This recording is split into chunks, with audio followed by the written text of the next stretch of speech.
Hello guys, magandang gabi. Narito kami ng bayaw ko at yung pamangkin ko sa Quirino Hospital ng Project 4. Dinala namin yung aking biyanan dahil nga mayroong masamang karamdaman na naramdaman niya na 2 linggo na po siyang hindi nakatae. At nakakatakot na kasi 2 linggo na, balik kalahati nga, mahigit kalahati na talaga na buwan, mahigit kalahati ng buwan kasi 2 linggo na mahigit.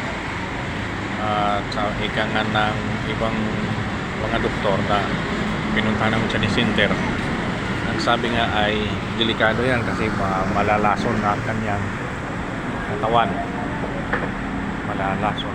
At kaya minabuti namin na dinala rito para sigurado na malunasan. Mabuti dito kasi government na hospital at senior na rin siya, 93, ay maaring maka-minus kami sa gastusin. Yan, pinasok namin kanina mga 7:30 namin pinasok o 7:45. Kaya nandun na, in-interview na at ayun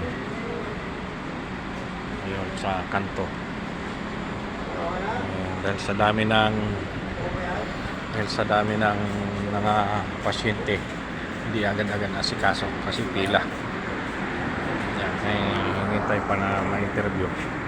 At dala namin yung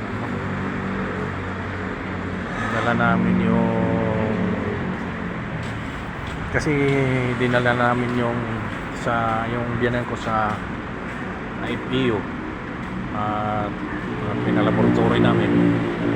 Bukod sa hindi pa nakatae ay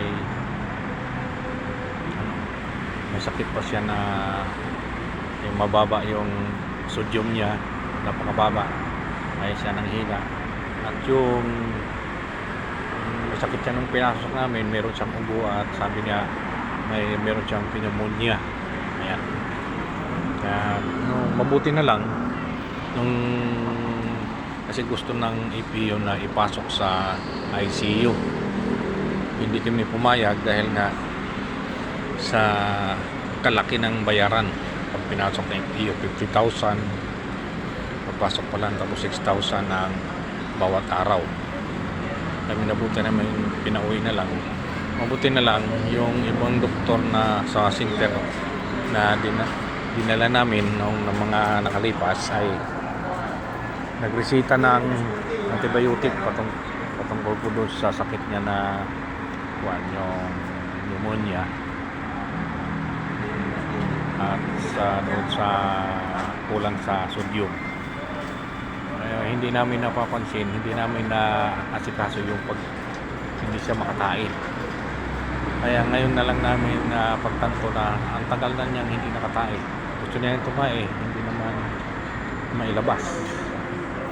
Kaya ang ginawa namin, tinakbo namin dito para sigurado na maasikaso siya at malunasan yung kanyang kalagayan.